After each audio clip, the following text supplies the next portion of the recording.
Hello and welcome to The Drum. I'm Steve Cannane. Coming up, Telstra strikes a deal on the NBN. Climate change skeptic Lord Monkton trots out the Nazi analogies.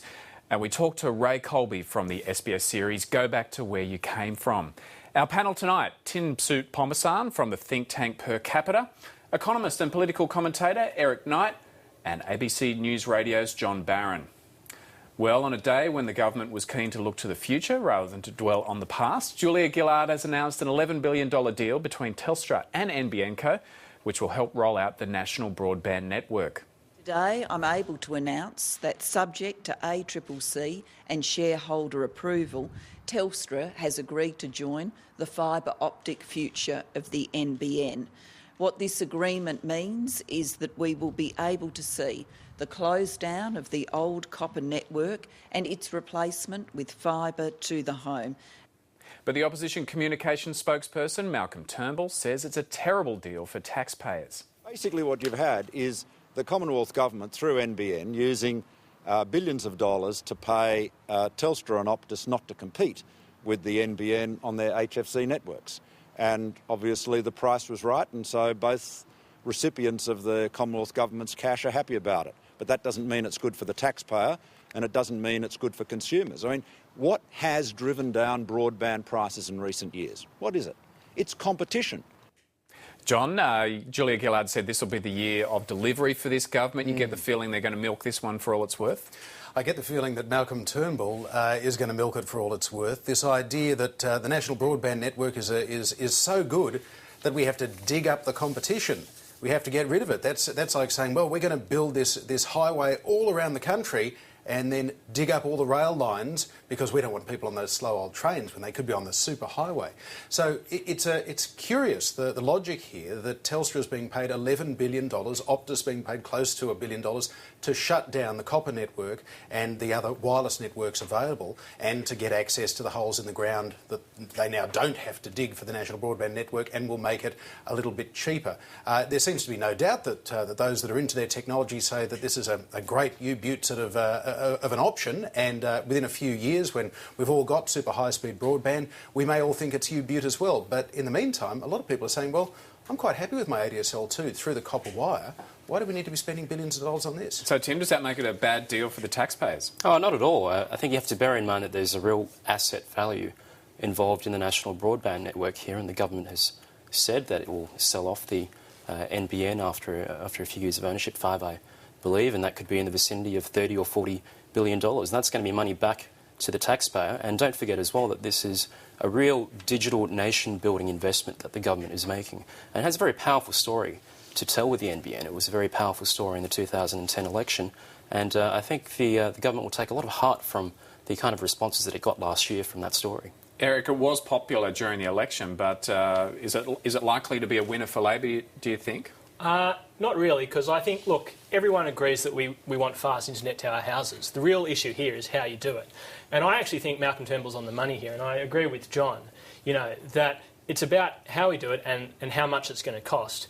And the idea that you dig up existing infrastructure and pay people to do that, and then replace it with a whole another type of technology, which may one day date, I think is problematic, both from a cost perspective and also from a competition perspective.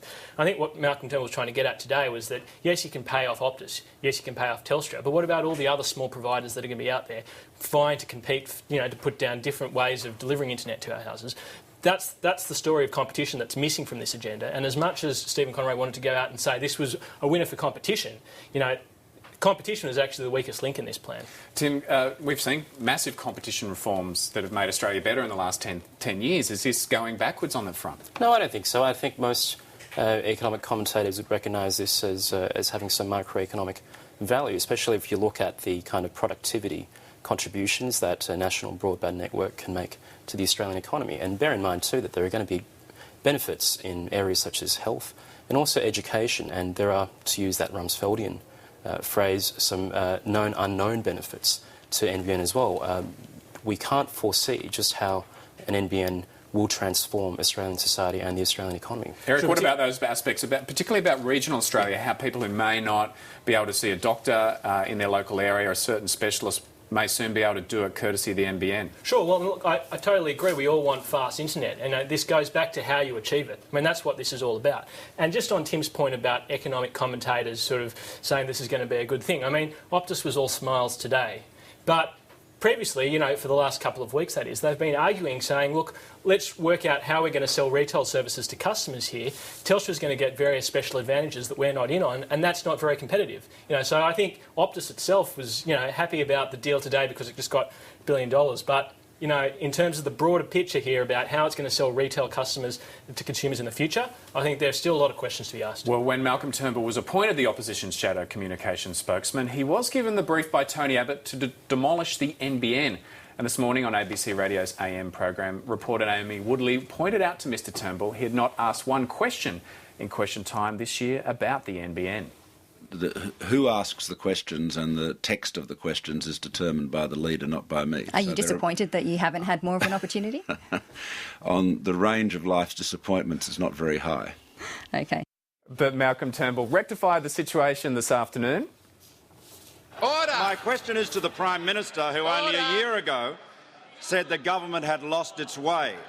Given the largest group of Australians without access to the internet are households with incomes of $40,000 a year or less, how can she claim the government is finding its way by today agreeing to pay billions to Telstra and Optus to eliminate any competition with the NBN so that it can charge higher and higher prices for broadband, as its own corporate plan reveals, making the digital divide deeper and more unjust? So, Eric, if it's so anti-competitive, if it's such a waste of taxpayers' money, why hasn't Malcolm Turnbull been holding the government to account about this in the Parliament this year? Well, look, I think Malcolm hit the nail on the head there. You know, he doesn't pull all the levers, and maybe he's not happy about that, but that's the way it is. Tim, what are your thoughts on that? Oh, I think we saw a case of cause and effect there with Malcolm Turnbull in that question.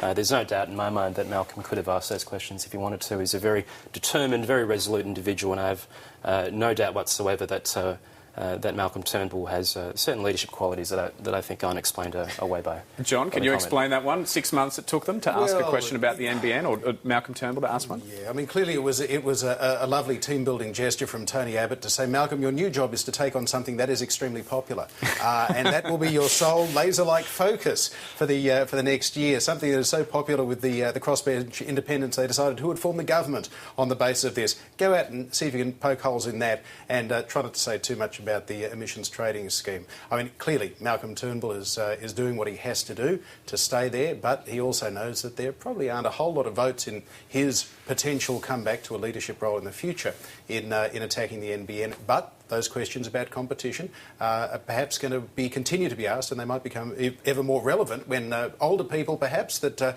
don't really care too much about high-speed internet, that just want to do a bit of web browsing rather than gaming or e-health, they say, well, why can't I have a $10 a month copper network ADSL 2 rather than having a $50 a month national broadband network that I just don't need? Well, to international issues now, and the US President Barack Obama has declared the beginning of the end of the war in Afghanistan, ordering the withdrawal of 33,000 American troops by September next year. Starting next month, we will be able to remove 10,000 of our troops from Afghanistan by the end of this year, and we will bring home a total of 33,000 troops by next summer, fully recovering the surge I announced at West Point. After this initial reduction, our troops will continue coming home at a steady pace as Afghan security forces move into the lead. Our mission will change from combat to support.